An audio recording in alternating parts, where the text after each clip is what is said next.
Good evening, everyone. Welcome to Friday Nights with Ray. My name is Rishabh, aka Ray, and today we have a very special guest who is an expert on the topic, of course, which we'll be discussing. She's basically a holistic healthcare practitioner, and she's a certified yoga instructor and also a mindfulness coach.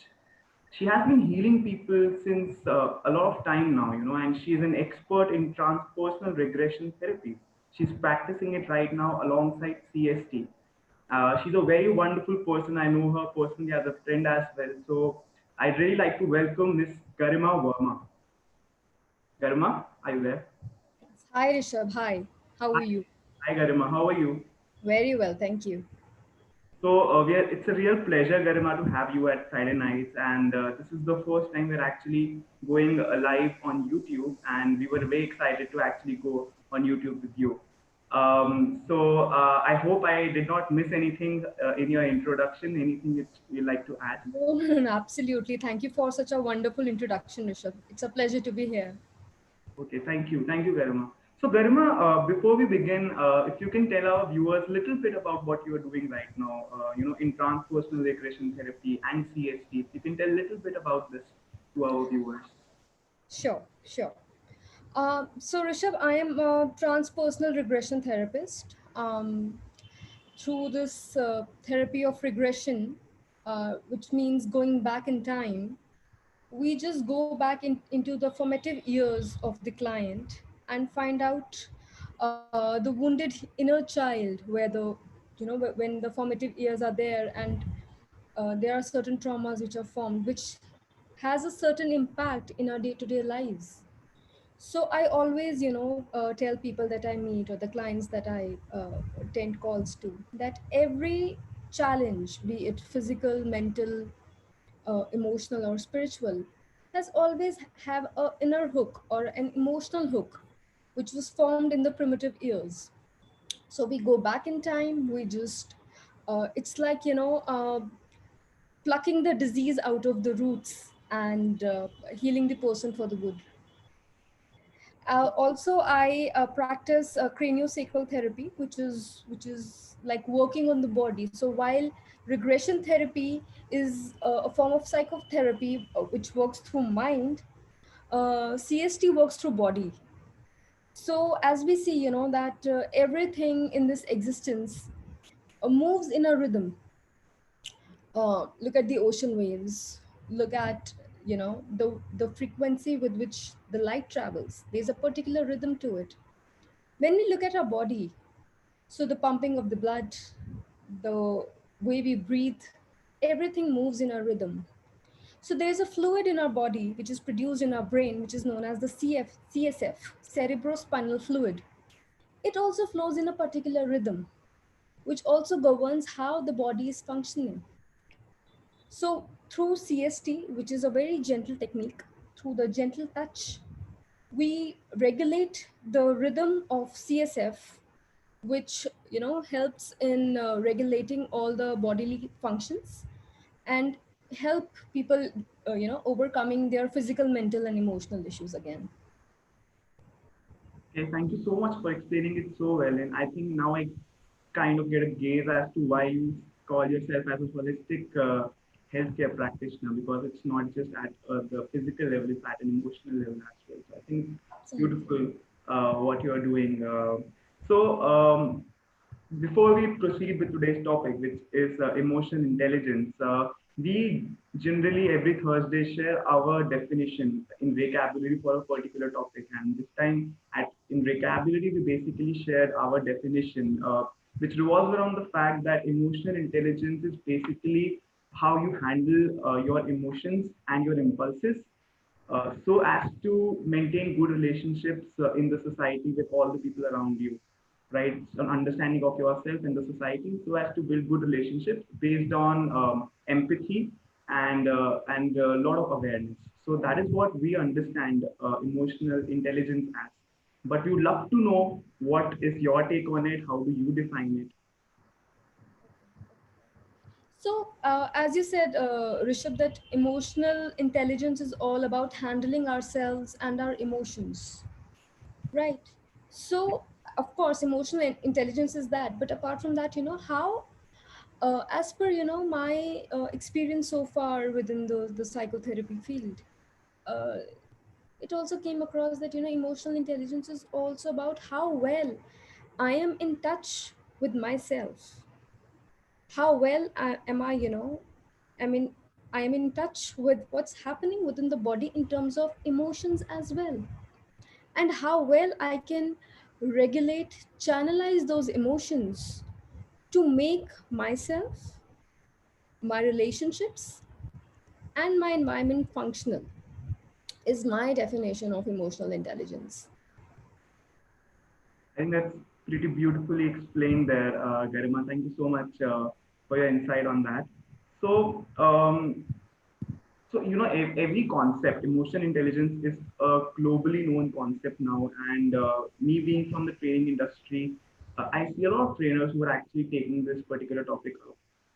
I personally do not dwell too much into this aspect, but my understanding is if you're working towards some topic, there are a lot of elements to it. There are a lot of components to any such topic, and emotional intelligence being such a complicated topic within itself. What would you say are the basic or the major components that come in emotional intelligence? All right. So going back to the basic emotions, Rishabh, here.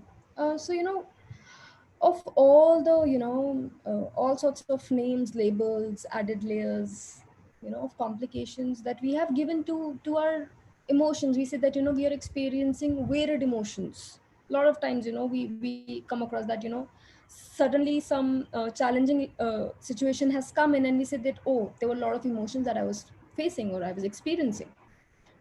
But every individual has some four basic emotions, which is sad, mad, bad, and glad. And we react and respond to situations in our lives out of these four basic emotions only. There is no fifth emotion out of these.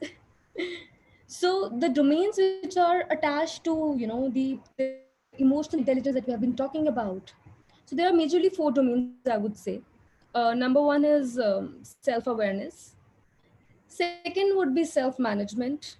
Third would be social awareness. And fourth would be relationship management. So there are different components attached to these four major domains that I just spoke about. So starting with self-awareness, which is also one of the niyamas on the path of yoga. Those who have read Patanjali Yoga Sutra, or who are ardent yoga followers, they would be aware of the text. But Patanjali Yoga Sutra is one of the major yogic texts, which is which is followed on the path of yoga. So five niyamas, or the five virtuous observations. So one of which is swadhyay, which is the study of the self. Right. So how does that study begin? It begins with observation. So observation is the first step towards self-awareness, I would say. So observing what? Observation of what? Observation of starting with the body, if I say, which is the grossest form in our existence. Body is the first thing that that you experience in your life, something which you can touch and feel, and you can see it for real. Right. So becoming aware of the body, what are we consuming, what are we feeding the body, what are we eating, what are we drinking, and in terms of water, I always suggest that how much of water are you drinking. Then what are we consuming in terms of media as well. So consumption is not just food, I always tell people. Mm, Consumption is what are you feeding your mind as well. mm, So in terms of media, what kind of articles, what kind of literature, what kind of visual content you are consuming. Then what are the kind of thoughts that you're consuming, the ideas and the beliefs which are there in our environment. That could come from anywhere. mm, But this kind of consumption has a major role to play with respect to our emotional health. mm, So from food to the rest of the consumption that I have just mentioned has a direct relationship with the emotional health that we have at the moment. Then second would be that what are the things that we are telling to ourselves, and how are we saying it, as we call it the self talk. So Yeah. how your self talk has been like, if I ask. So most of the times it has been observed that the kind of love, the kind of affection, or the kind of sympathy or compassion that we expect out of the outside world, or the kind of all these things that we give out to the outside of world, it is just the reverse inside. We are mostly very harsh and very डंडे वाली जो talk होती है ना, that सिर पे बिल्कुल scale लेके बैठे, that how did you do this, how could you do this, such an idiot, you're so stupid, you can't do this, you can't do that, so that strict tone, the way you talk to yourself, it has a direct relation with your self image, which directly impacts your emotional health, Right. right? Right. Then awareness also comes with, while we are just tossing between all these thoughts and this these thoughts and everything, our bodily posture takes a toll. So Mhm. you will notice that whenever there is a lot of work pressure, especially in corporates, I've noticed, I worked in corporate for such a long time, Right. the posture becomes really hunched. Mhm. We don't pay attention where our back is going, where our neck is going, where our feet are going, Right. and that also leads to a lot of diseases, or a lot of issues related to the back, cervical, uh, digestion issues, what not, diabetes, all sort of issues comes in. Why? Because we were not aware of how we are sitting. So Right. at this moment, if I ask all my viewers to just to check if their back is straight right now, I assure you 90% of them would be just straightening it up like this. Oh, we didn't pay attention to our posture. Especially sitting at home during the lockdown days, I think that's taken a toll on the body postures, if I talk about that. But Garma, I think these are very interesting insights in terms of being self-aware, and not just being self-aware, the kind of self-talk that you're doing. And in terms of awareness, what is it that you're actually putting inside your mind and putting inside your body? It's very interesting how you put it across, that self-awareness is not just probably, a lot of people understand self-awareness as, okay, I know myself or not? What am I good at? What am I bad at? What are my strengths, weaknesses? A lot of people answer that if I ask them what self-awareness is. And this is a very subtle aspect that you're seeing when you talk about the thoughts, that are you actually aware about what's going inside your mind, and being a little mindful about what you're eating, mindful eating, and mindful thinking, if that's a term, something like that. So these things really matter, and I've seen that so many times in my life. If I say that, as emotional intelligence, again, emotional intelligence is how you handle your emotions and how do you deal with your relationships based on emotions. So somebody who does not have awareness towards all these subtle aspects, how will that person actually improve that relationship?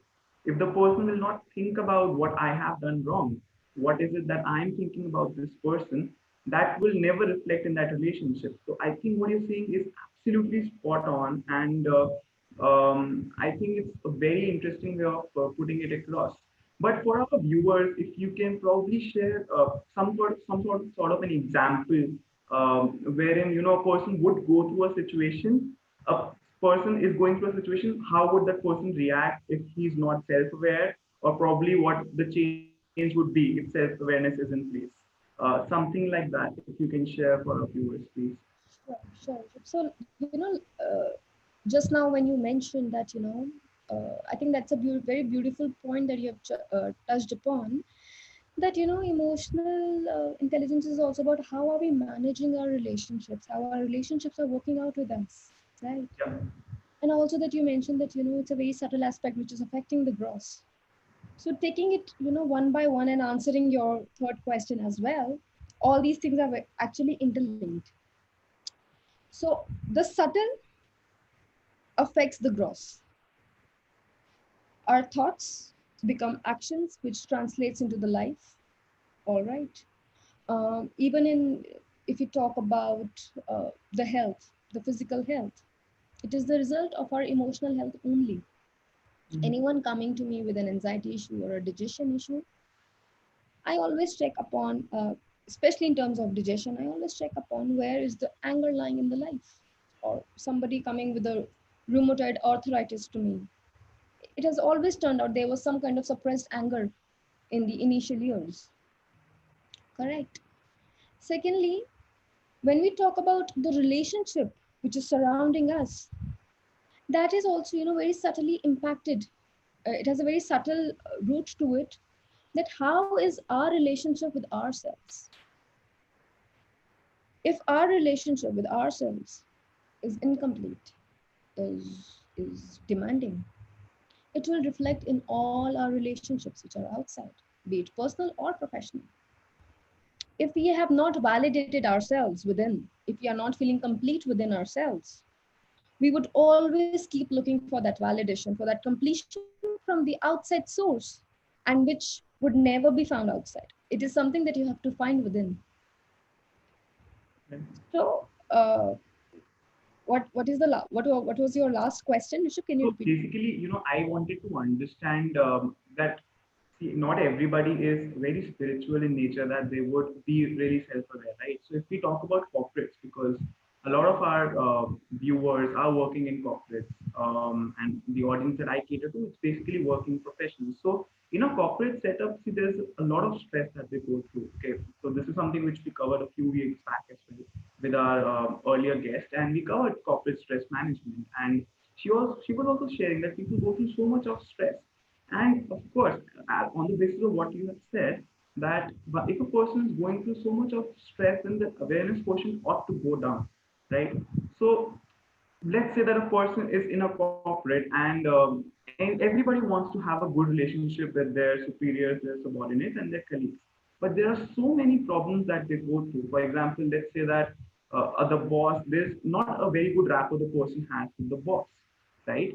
And a person is really jealous of a few colleagues because they're getting promoted or they're getting the recognition. And then probably an employee might have a lot of problems with the subordinate because let's say the subordinate is not listening to him or her or doing what needs to be done.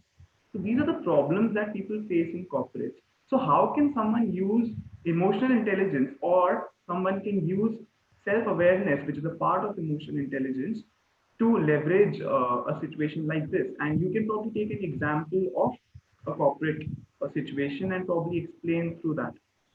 So, for that matter, Rishabh, I will share my own personal story, which I have also lately posted on my social media. That while while I was in a corporate setup, and there was a lot of pressure, a lot of work that came across my way, and I was having a real difficulty managing with all the stress and my own emotional mess. And there was this some kind of imbalance that was happening.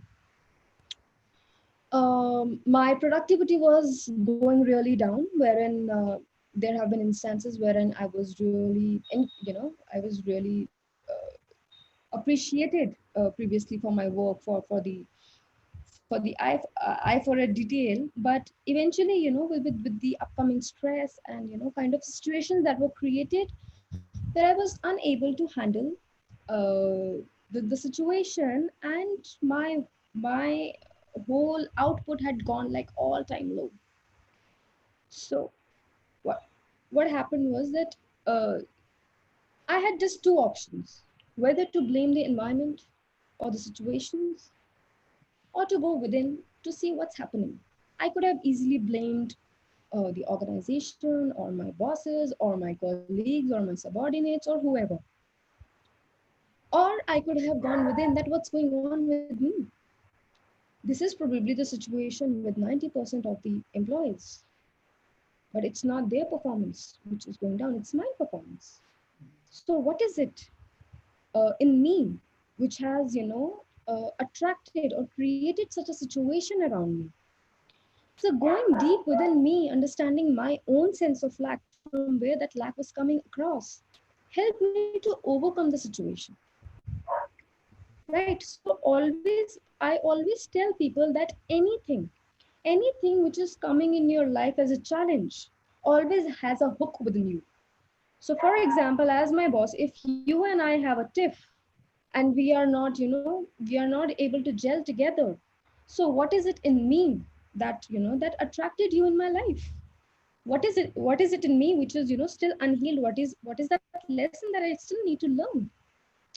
And as we go within, so self awareness here plays a very major role. And of course there are other aspects to it, like there could have been a wounded inner child within me, wherein there must have been such a authoritative figure within my in my childhood, which somewhere suppressed me, and I could not overcome that, and similar situation or similar pattern came up, just to make me learn the lessons that now it's time that I overcome it. And in order to overcome it, I have to be aware that what's happening within me. So sometimes, sometimes you can do it by yourself. Sometimes you might need a support, might need some assistance. And there is nothing wrong to, asking for support or assistance. Because in our society it is still such a taboo, and going to a therapist, talking to a counselor, it is still considered to be such a huge taboo, that oh my god, how could you people asking really silly questions like that. Oh, you have been a yoga teacher, oh, you have been a meditator, how could you go through this? So my point here is that it can happen to anyone. Sometimes shaking up is needed to for waking up, as they say. Right. So it is different people operate differently. Some can just go within themselves and understand them by themselves, depending upon in which part of the journey are they in. Right. And healing and uh, being perfect, or being at the emotional intelligence aspect, is a lifelong journey. So you don't be in a hurry to be there just yet, but yes, situations arise. So for that, my next point, which is like self-regulation or self-management, is plays a very important role, which is also one of the domains of emotional intelligence. So the first point would be that you need to have an emotional control. So especially when the pressures are high, and there's an advertising pitch just tomorrow in front of the client, and the systems have crashed, so pressures are all time high, or the everything is going wrong. So how at that moment I am just being aware that okay, this went wrong, and right now I am experiencing high amount of rage towards my subordinate who could not keep a backup. Just being aware of the emotion, that what is happening and where exactly in the body it is happening. Just become aware of it and experience the emotion. That yes, acknowledge it. That yes, at this moment I am experiencing a spurge of anger, and then take full responsibility of it. Because suppressing an emotion leads to bigger problem later in life. Right. So that is one of the key point. And taking, and then it's not just that, oh, I am experiencing this emotion, now you you know go hell with it, this is my emotion. No, Right. then you have to take responsibility that though I am experiencing this emotion at this moment, I am also responsible for this emotion, and to take care of the situation. So that is emotional control. It is not suppression in any manner. Mhm. And then there comes the factor of adaptability, that how well can I adapt myself to the changing and dynamic environment, which might or might not be in accordance to my comfort zone, or what I have experienced so far. How well do I respond to the situations which I've never experienced before? It could be good or bad both. And how well I am in touch with myself, being aware of my emotions at any given situation in my life. So again, there are extremes that a lot of people are experiencing, especially in the times of lockdown, where there are extreme highs, they are joyous, they are partying, there are a lot of video parties happening, Right. a lot of jamming happening. So there are extreme highs, and then there are extreme lows. Mm. How well I know that what is happening when, and how well I am all right that okay, this is happening now and I will adapt accordingly. I might be a party animal and suddenly I've been put into a lockdown situation and then I cannot survive. So adaptability is also very important. It has been a very important thing in terms of human evolution also. The survival of the fittest. Right. Then there comes a factor of achievement orientation as well, that how am I responding to my tasks and goals. Mm. So some of us are like really passionate about what we do, about our work, about our goals, our targets and everything. Right. Some of us are like relaxed and laid back ki ho jayega na yaar. Mm. And there's a large chunk of people who absolutely loathe the work they do. Right. Right. So what is it that I'm attaching about me with my work? Is my work myself? Is my work my self-worth? Or is work is just a part of my life? Right. Mm. So it also makes us question that what is it that makes an achiever or a loser, Mm. a super performer or an underperformer? Mm.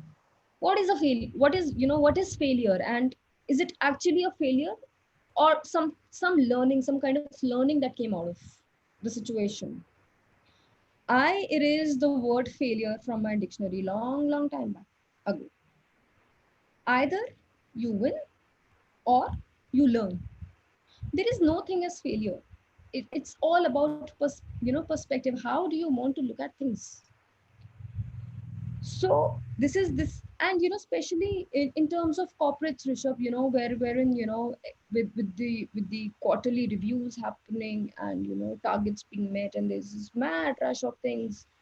uh, and with this recent case of Sushant Singh Rajput also, wherein depression was reported with the celebrity's case. Right. God knows what exactly happened. Very tragic. Very tragic. Yes.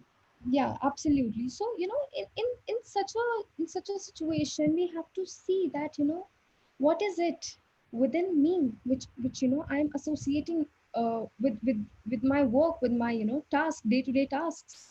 Mm. uh, then another thing that comes up is that general outlook towards life and situation. Mm. So it is all about where we put our focus on, as as uh, the renowned spiritual leader Sri Ravi Shankar, Gurudev Ravi Shankar also says that whatever you put your focus on in life increases. Whether my focus is on the complaints that, oh, I lost this, I lost that, or is it the gratitude, being thankful of what I have received? Am I a victim that this happened with me, that happened with me, I have seen so much? Or Mm. is it a warrior that I overcame so much? Life threw me lemons, but I just, pulled out a freaking lemonade empire out of it. Right. Right. So, our approach, our general outlook, that where do we want to focus, Mm-hmm. also, is a part of how well I want to remain, emotionally. Then there comes a factor of social awareness, how Right. empathetic I am. So Yeah. how when we talk about empathy, Right. it's all about that how much I can. relate to your situation. Right. But where will this empathy come? Mm-hmm. Empathy will come only when I know how to sense things, Right. how to be sensitive enough. Right. And that has to begin within. Mm-hmm. Everything has to begin within. Right. If I am like really crude and cruel towards myself, how would I understand that if somebody else is feeling sad about it? Right. I would probably be equally pushing to my friend or a colleague or somebody else. So I You think, Garima, of course, empathy is a very subtle and very sensitive aspect, and I really want to discuss that going forward. But the points that you mentioned here right now, when we're talking about self-awareness, self-regulation, or the approach that we have in life, the adaptability aspect that we have. So all these aspects, of course, they're interlinked, right? And as you beautifully mentioned, it's about where you focus. Are you focusing on the problem or the solution? You ought to become solution oriented in life, and that is how you should proceed. That's a beautiful point that you had put across. But again, my question arises as to how to implement it. Yes, people theoretically do know it. I have also been in a space in life previously wherein I theoretically understood all these concepts. But how do I develop that self awareness? All right, I know that I need to develop these aspects, right? A few people might ask this question. Of course, I think the audience as well, anybody in the audience, if you have any questions around emotional intelligence, please send it across to us in the chat box and we'll be willing to take that up. So this probably I'm asking on behalf of the audience. I think this might be coming up in their mind. That what can we do? Like what practice should we take up in order to ensure we become more self-aware? In order to actually reach that stage of realizing where am I feeling that emotion, or to become more solution-oriented and not problem-oriented. Like how can one do that? What would be your tips for that? So when it comes to self-awareness, uh, as a beginner, Mm-hmm. I would say that you want to start practicing self-awareness. I would say that start with the grossest of things, which is in our case would be the body. Mm-hmm. So just check, what is it that you're when it comes to with respect to the emotional intelligence.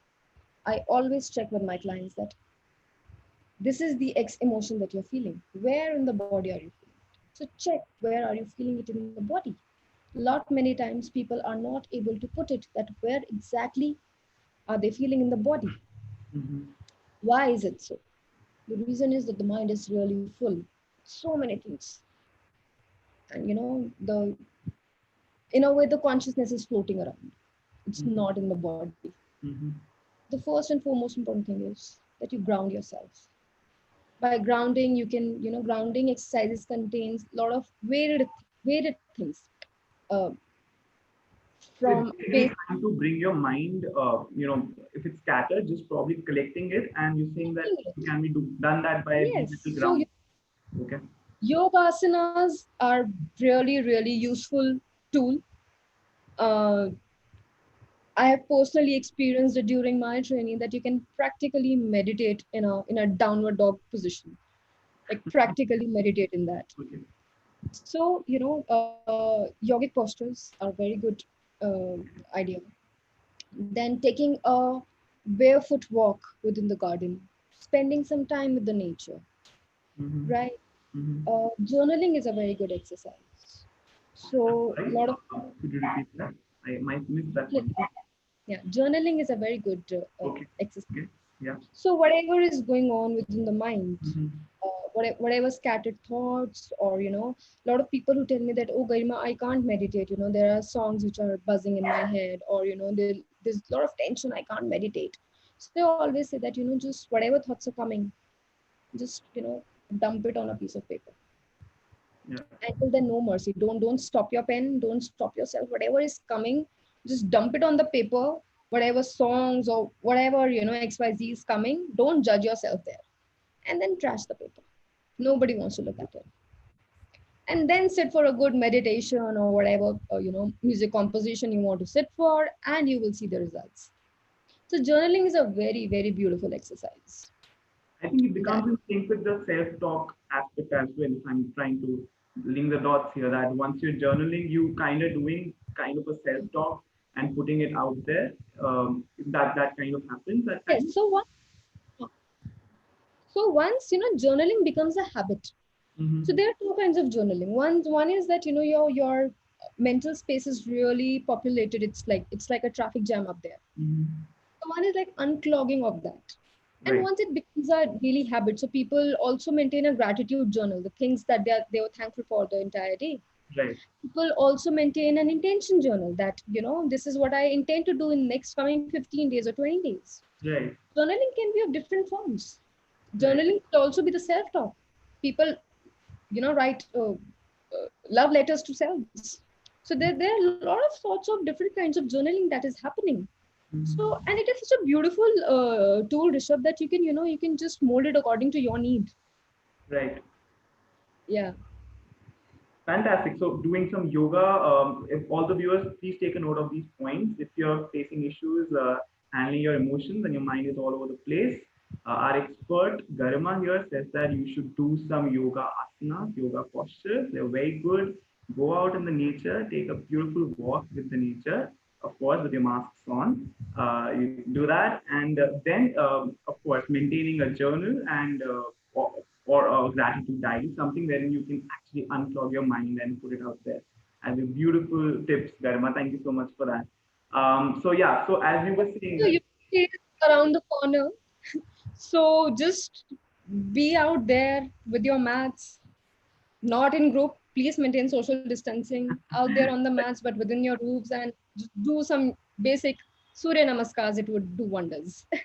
absolutely, and of course, last but not the least, you have to meditate. I guess that really helps in Oh, handling your yes. emotions and improving So, self-awareness. Rishabh, yoga.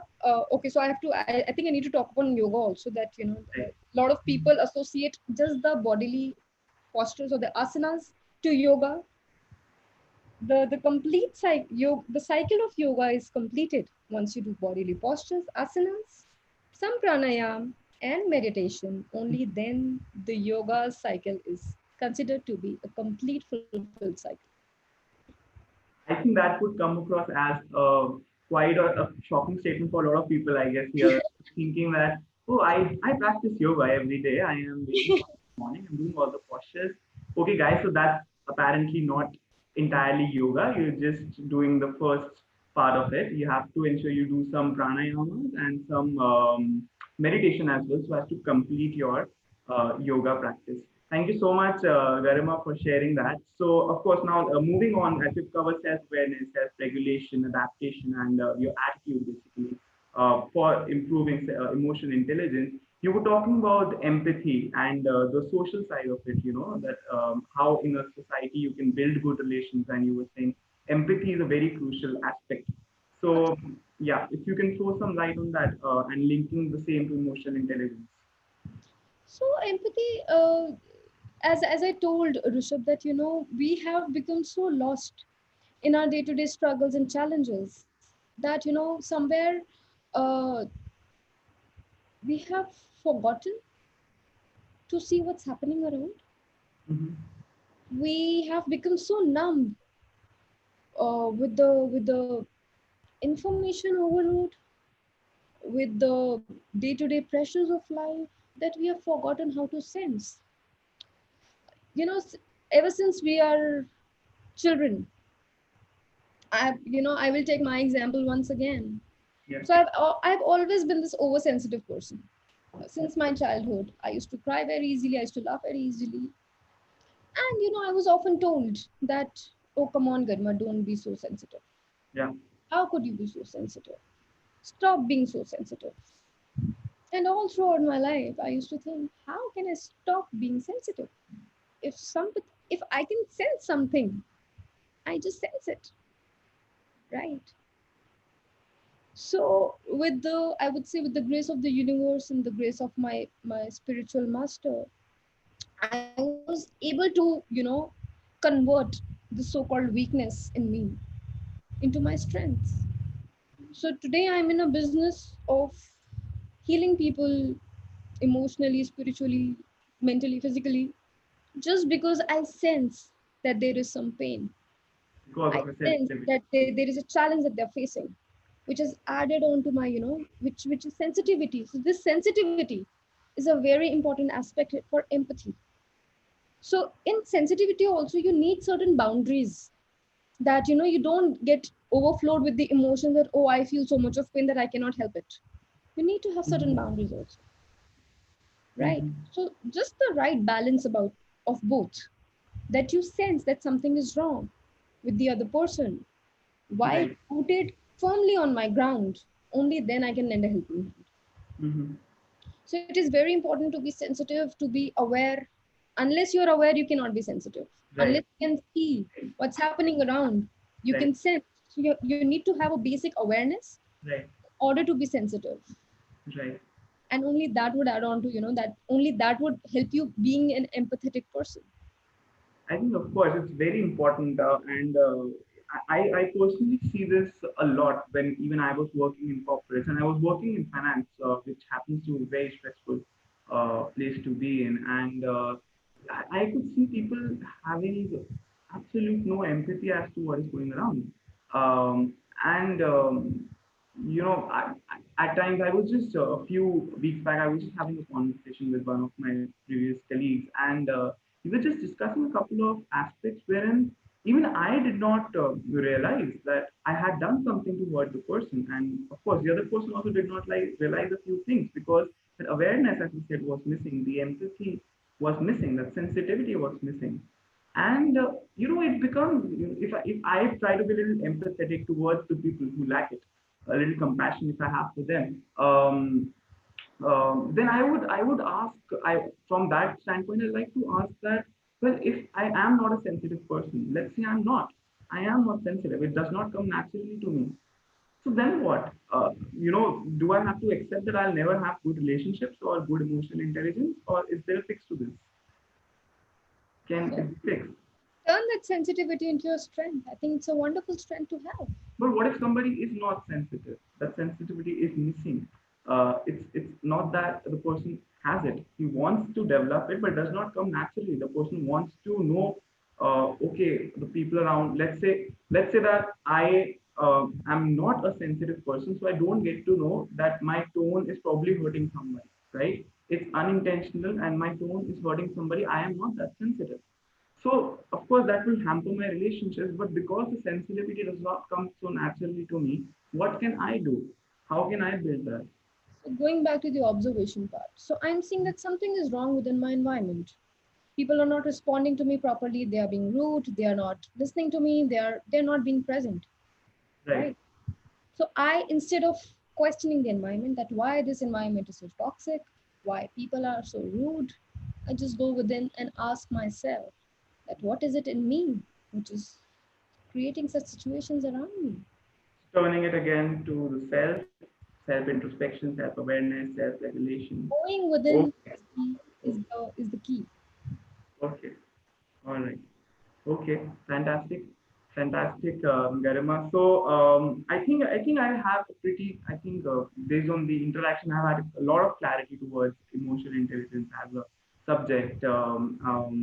So anything else that you would like to add, and probably I'll again ask all the viewers out there. I can of course see a lot of them have joined in. So any questions you guys have, anything that any problems that you face, because Garima is an expert here. She's just not an expert on the topic of emotional intelligence. She's a holistic healthcare practitioner. She's doing incredible work, and so many people have been appreciating her that I know of, and she's fantastic in it. In fact, Garima, I'd like to probably give you the stage here, and if you can probably share a little bit about what you're doing, how you are doing, where you're doing it, so the viewers can probably benefit from that and probably get in touch with you as well. If you can please share that. Sure, Rishabh. So as I mentioned in the beginning of the talk, also I'm a transpersonal regression therapist and a mindfulness coach.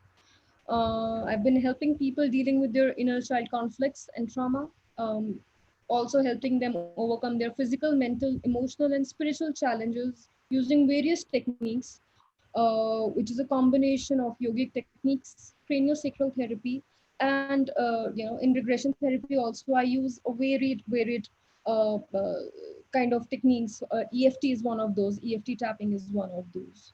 Art therapy is one of those.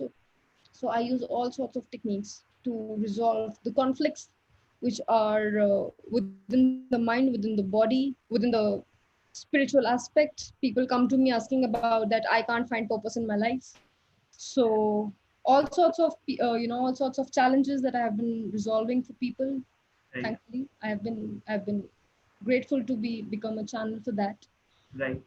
Yeah. So how can somebody actually reach out to you and seek help if somebody actually wants that healing at the root level? Sure. So I'm there on Instagram as at the rate Garima Verma 01.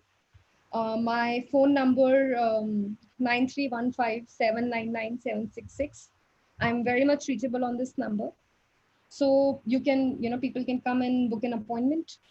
We do a video one-on-one session, and we after a few after diagnosing what exactly is the problem, and within a couple of sessions the issues are being resolved like that. So these are basically online sessions, online one-on-one sessions that I've been doing for people. Yeah. So Okay, so in guys, yeah. So Yeah, sorry. Please again, go ahead. Rishabh, I just really wanted to add on something that, we have spoken so much about emotional intelligence and how the corporate sector has been working, and, the challenges that, the common challenges that, probably you and I have also, come across, and people are in general are facing. So it is very, very, very important to, be present in the moment. So, easier said than done. You have to be present, be a good listener instead of just hearing out. Listen to people, and don't listen to respond, listen to just listen. And then walking the talk is very, very important. So one of some of the best leaders that I have ever come across, including my own industry mentors. The best thing about them is that they just don't preach, they walk the talk. They lead by example, that this is how it is done. And once you think that you have learned something, you have overcome something, then you help people to overcome situations. Then there comes a moral responsibility Mhm. of coaching and mentoring people. Mm. So just lend out a helping hand, make yourself seen and available for the world, so that people can reach out to you, because you yourself has overcome a challenge, and you yourself are your own personal case history. Then uh, you know uh, I was reading this book by Viktor Frankl, and he has quoted in this book that once we find a goal bigger than ourselves to pursue, we find the meaning to our lives, Mm. right? So find that goal which is bigger than you. It is Right. very important. And to which I also would like to add on that my goal and my life purpose, which I am following right now after years and years of searching, and in a quest. I'm still in a quest. But my goal and my life purpose came walking towards me once I took up this very, very simple question, uh, which is, who am I? I just stayed with the question, and I still haven't found the answer. But just staying with the question has helped me a lot. And emotional intelligence is just a part of it. There is a lot. There's a lot to a bigger picture. So beautifully put across, Dharma. Thank you so much for all your wonderful insights. It was such a pleasure discussing this topic with you.